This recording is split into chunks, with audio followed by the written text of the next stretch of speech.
Olá, meu nome é Manuele Teixeira, eu sou acadêmica em fisioterapia pela Universidade Estadual do Sudoeste da Bahia, UESB, e hoje eu estou aqui com o meu grupo, que é composto por mim, Manuele Teixeira, Ana Pirajá, Ediane Cunha, Samara Pires e Sara Pacheco, para apresentar o Seminário de Fisiologia do Exercício, que é uma matéria ministrada pelo professor Raildo Coqueiro. Então, nosso grupo ele ficou responsável por dois tópicos importantíssimos que estão presentes no capítulo 4 do livro de Fisiologia do Exercício. Esses tópicos são a estimativa da utilização de combustível durante o exercício e fatores determinantes da seleção do combustível. Dentre esses fatores, intensidade do exercício e duração. Então, antes da gente abordar e aprofundar mais o primeiro tópico, que vai ser a estimativa da utilização de combustível dentro da prática de um exercício, durante a prática de um exercício, é importante que a gente lembre do que a gente viu lá no capítulo 3, falando sobre essa produção de energia, né? Como é que a gente vai produzir energia para fazer a prática dos exercícios. É importante a gente lembrar que essa energia, o ATP, ele é produzido lá nas mitocôndrias, que são nossas organelas, estão presentes dentro das nossas células. Essas organelas, elas são responsáveis pela respiração celular, e lá dentro ocorrem vários processos, dentre eles a oxidação, que vai ser a remoção do hidrogênio de um substrato, ou de um carboidrato, ou de uma gordura, ou de uma proteína. Mas como a gente está falando dessa produção de energia para o exercício, as proteínas elas não vão ter uma produção muito significativa. Então, para o uso, para a gente entender esse uso na razão de troca respiratória, dentro do tópico que a gente vai ver, a gente não usa as proteínas, a gente descarta a utilização delas. Vamos considerar que a gente só está obtendo essa energia dos carboidratos e das gorduras, que são esses substratos que eles têm uma maior utilização durante o período de uma atividade física. Lembrando desses tópicos, a gente consegue aí agora entrar na parte da estimativa da utilização de combustível durante um exercício. Como é, então, que a gente consegue dizer o que está sendo utilizado? É carboidrato? É gordura? Como é que a gente consegue determinar isso? A gente falou da oxidação, né? Então, a composição, a diferença da composição entre carboidratos e gorduras é o que vai nos ajudar a fazer essa estimativa do que está sendo utilizado durante o exercício. E a gente vai calcular isso graças à razão de troca respiratória, que ela é também resumida, né, como R, ela é chamada de R. Essa razão, ela vai calcular ali, vai ser a diferença entre o oxigênio ali, o volume de oxigênio que está sendo consumido e o débito de dióxido de carbono. Então, para calcular essa razão, como é que a gente vai fazer? A gente vai colocar o débito de dióxido de carbono em cima e o consumo de oxigênio embaixo. E aí a gente vai fazer o cálculo, eu vou mostrar direitinho para vocês mais à frente. Então, aqui a gente consegue ver a diferença entre carboidratos e gorduras. Eu vou utilizar o mesmo exemplo que o livro utiliza. A gente vai usar a glicose como exemplo de carboidrato e o ácido palmítico como um exemplo de gordura. A gente consegue ver a diferença estrutural, é óbvia, mas também a diferença molecular em relação à composição entre os dois.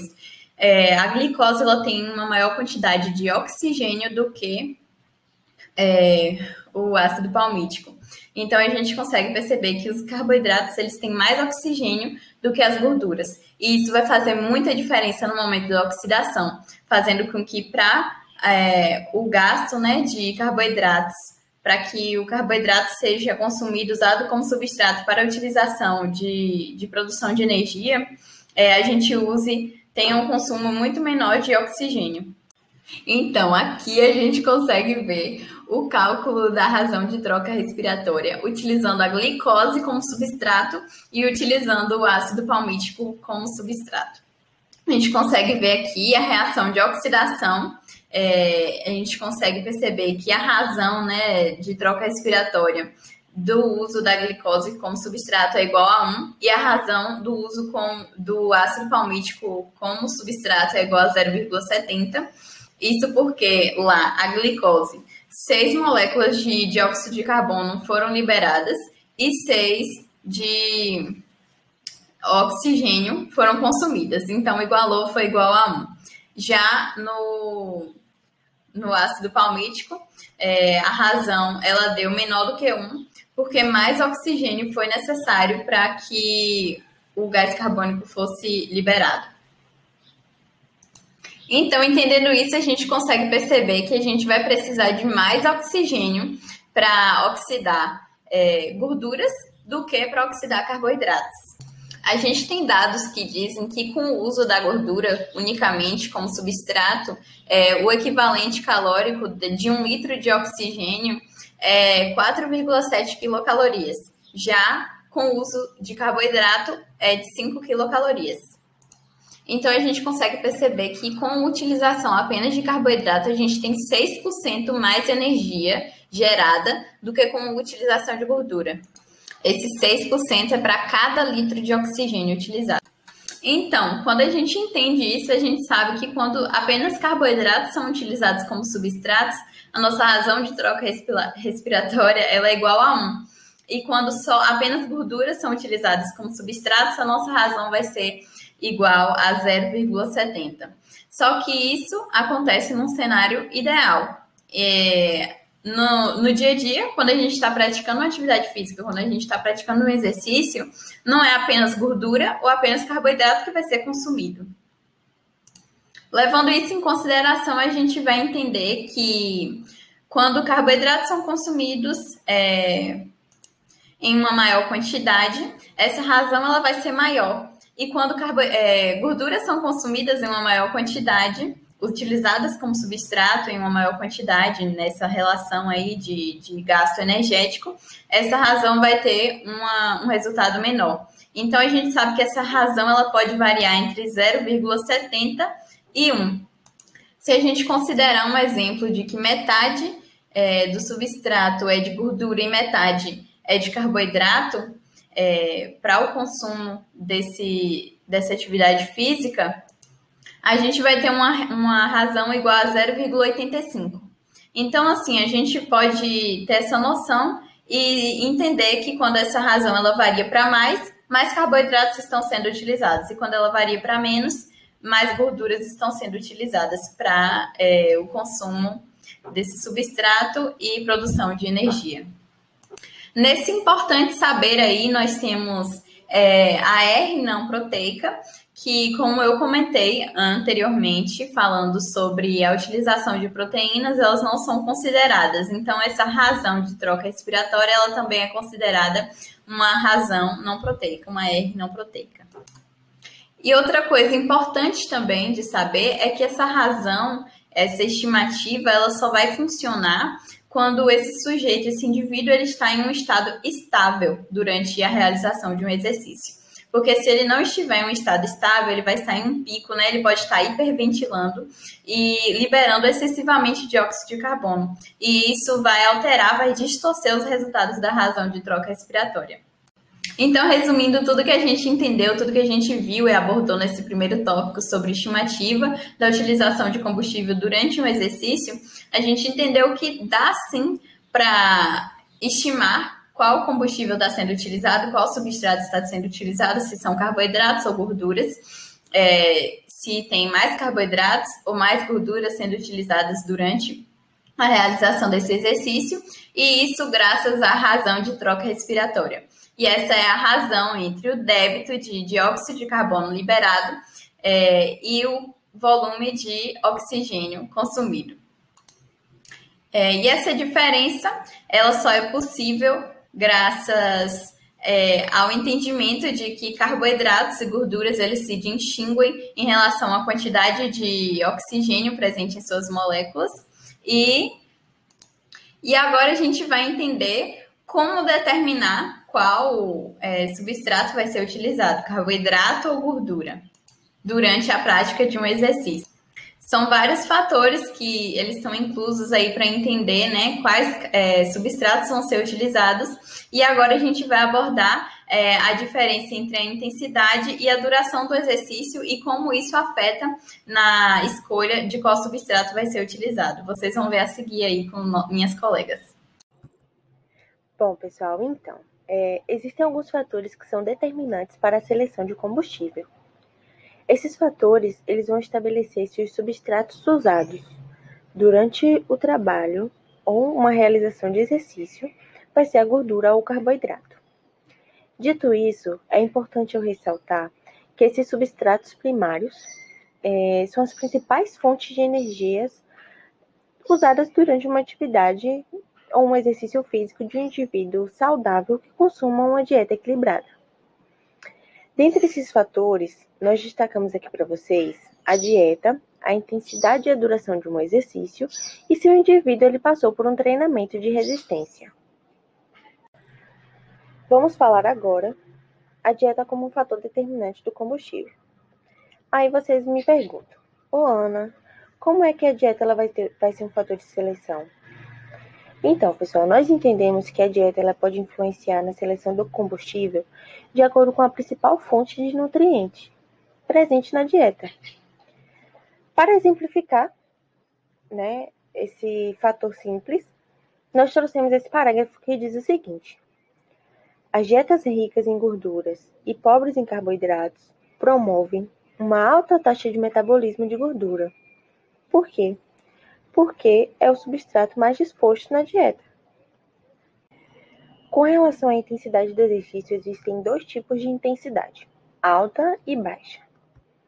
Os exercícios de baixa intensidade eles são característicos por usarem a gordura como combustível primário, enquanto os carboidratos eles constituem uma fonte energética primária durante o exercício de alta intensidade.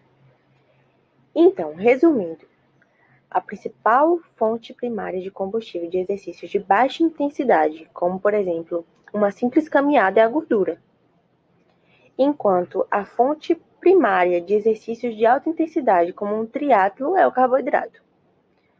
Uma observação que eu trago para vocês é que durante esse tipo de exercício de alta intensidade, a proteína ela pode contribuir como um combustível, só que de uma forma minoritária, com uma taxa de 5 a 10%, mas que no geral as gorduras e os carboidratos que são comumente usados como fonte de energia.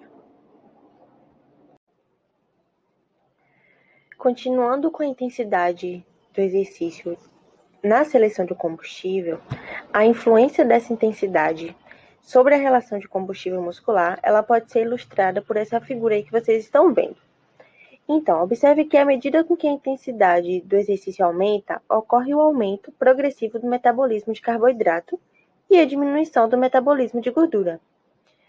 Perceba também que conforme a intensidade do exercício aumenta, existe uma intensidade de exercício em que a energia derivada dos carboidratos excede a energia derivada de gordura.